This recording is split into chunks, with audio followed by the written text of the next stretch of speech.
warahmatullahi wabarakatuh. Halo semuanya, perkenalkan nama saya Muhammad Ilham Rashid, mahasiswa yang sedang belajar. Saya akan membuat video tentang Power BI. Pada video ini saya akan membahas secara lengkap dan mudah dipahami tentang salah satu tools paling populer di dunia bisnis intelijen, yaitu Power BI. Buat kalian yang masih bingung dengan Power BI itu apa manfaatnya dan bagaimana cara menggunakannya, tenang, video saya akan menjelaskan tentang ini. Yang pertama, itu apa itu Power BI? Power BI adalah singkatan dari Power Business Intelligence, yaitu sebuah aplikasi dari Microsoft yang digunakan untuk mengelola, menganalisis, dan memvisualisasikan data.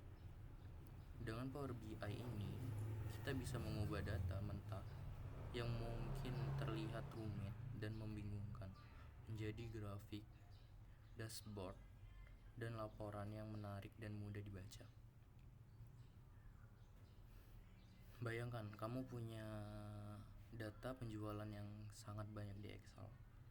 Kalau dilihat begitu saja mungkin pusing, tapi dengan Power BI kamu bisa melihat tren penjualan, produk terlaris, dan performer cabang toko hanya dengan beberapa klik saja.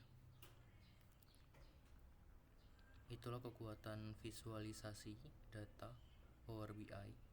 Sangat cocok digunakan oleh yang pertama itu untuk perusahaan kecil hingga besar. Yang kedua itu ada instansi pemerintah. Yang ketiga itu ada lembaga pendidikan. Dan yang keempat itu bisa untuk mahasiswa seperti kita. Terus yang kedua itu ada komponen Power BI. Power BI itu terdiri dari beberapa bagian penting. Yang pertama itu ada Power BI Desktop. Di mana Power BI Desktop ini adalah aplikasi gratis yang kita install di laptop atau PC. Di sinilah kita membuat laporan dan visualisasi.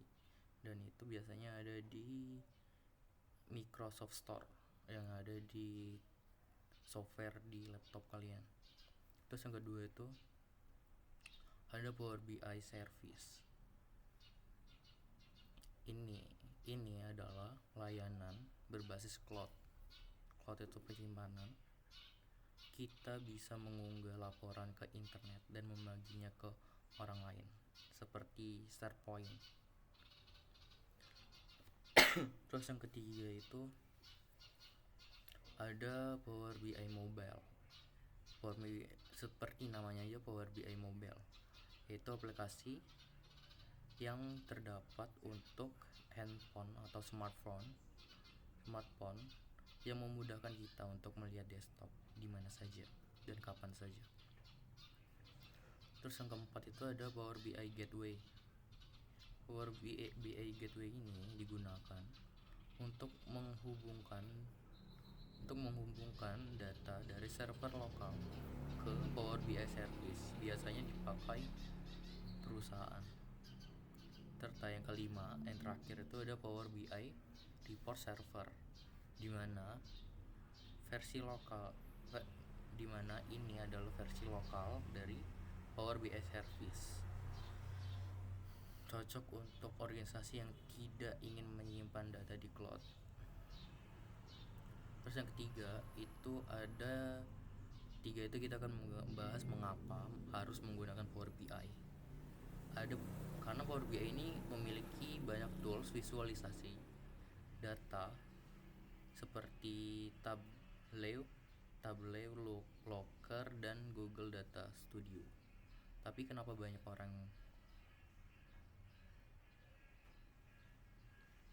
ini kan banyak nih tools yang visualisasi data selain Power BI, seperti Tableau,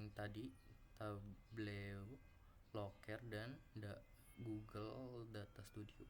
Tapi kenapa banyak orang memilih Power BI? Ada beberapa alasannya. Yang pertama itu ada user friendly, di mana Power BI memiliki antarmuka yang mudah digunakan bahkan oleh pemula.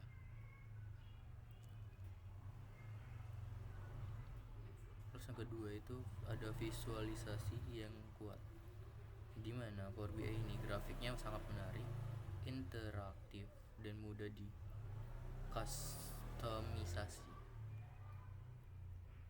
Terus yang ketiga itu ada integrasi luas, di mana Power BI ini bisa terhubung ke ratusan sumber data seperti Excel, SQL, Google Analytics, bahkan layanan online seperti SharePoint. Yang keempat itu ada real time dashboard, di mana Power BI bisa menampilkan data yang diperbarui secara langsung atau real time. Terus yang kelima itu ada Power BI ini tidak berbayar atau gratis untuk belajar, di mana Power BI desktop bisa digunakan secara gratis untuk selamanya. Selama ini ya, kalau selanjutnya berbayar itu tidak tahu lagi, soalnya itu kan keputusan dari Microsoft. Terus yang terakhir itu didukung oleh Microsoft, di mana Power BI tersebut dikembangkan dan banyak tutorial yang sedia di online. Terus selanjutnya itu ada alur kerja Power BI. Sekarang habis itu kita akan membahas alur kerjanya. Sekarang kita bahas bagaimana alur kerja atau proses utama dalam menggunakan Power BI. Secara umum ada 3 langkah utamanya. Yang pertama itu ada get data. Get data atau ambil data. Yang pernah kita bisa mengambil data dari sumber, baik itu dari Excel, SQL server, CSV, web, dan lain-lainnya. Terus yang kedua itu ada transform data atau ubah data. Setelah data diambil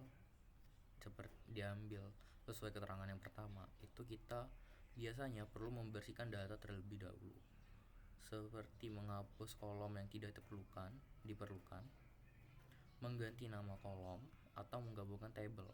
Disinilah kita memakai Power Query. Terus yang ketiga itu ada visualis atau membuat visualisasi. Setelah data sudah disiapkan di nomor 2 sebelumnya.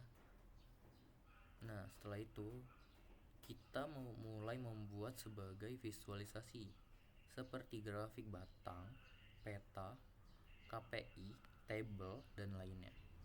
Laporan ini bisa dikemas dalam dashboard yang interaktif.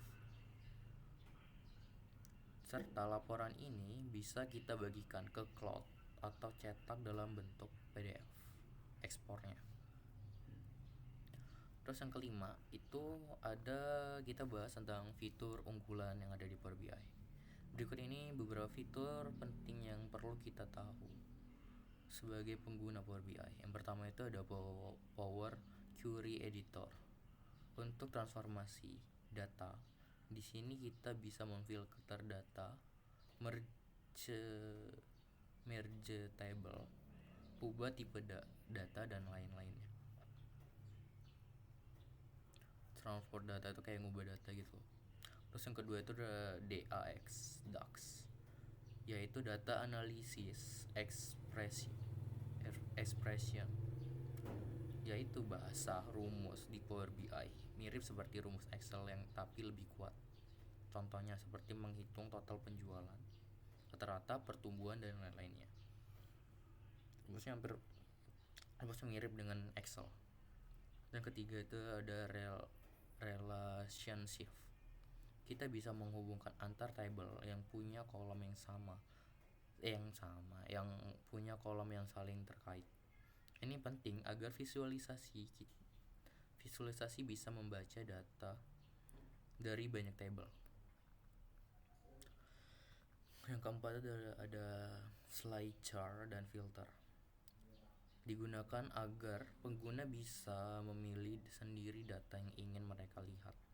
Ini seperti pivot table. Misalnya memilih tahun atau wilayah tertentu, dengan data-data yang diperlukan. Terus yang terakhir ada drill through dan drill down. Untuk menggali data lebih dalam hanya dengan klik pada bagian visualisasi. Yang keenam itu ada kelebihan dan kekurangan Power BI. Pertama itu ada kelebihannya. Kelebihannya itu yang pertama itu visualisasi profesional dan menarik. Yang kedua itu ada mudah digunakan bahkan oleh pemula yang masih belajar. Terus yang ketiga itu ada komunikasi besar dan dokumentasi lengkap. Yang keempat itu ada mendukung real time dashboard.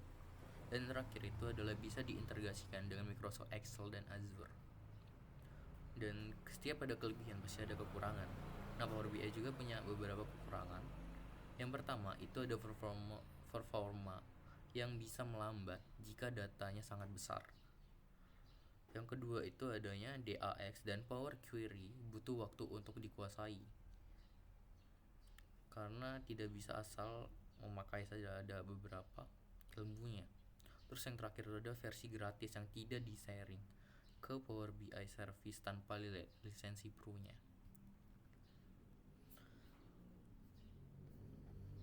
Terus yang terakhir itu udah sih, ini terakhir.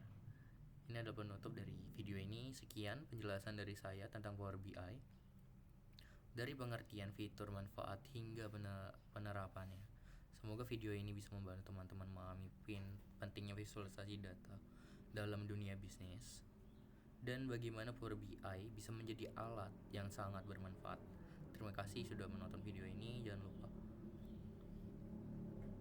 untuk like dan sebagainya. Wassalamualaikum warahmatullahi wabarakatuh.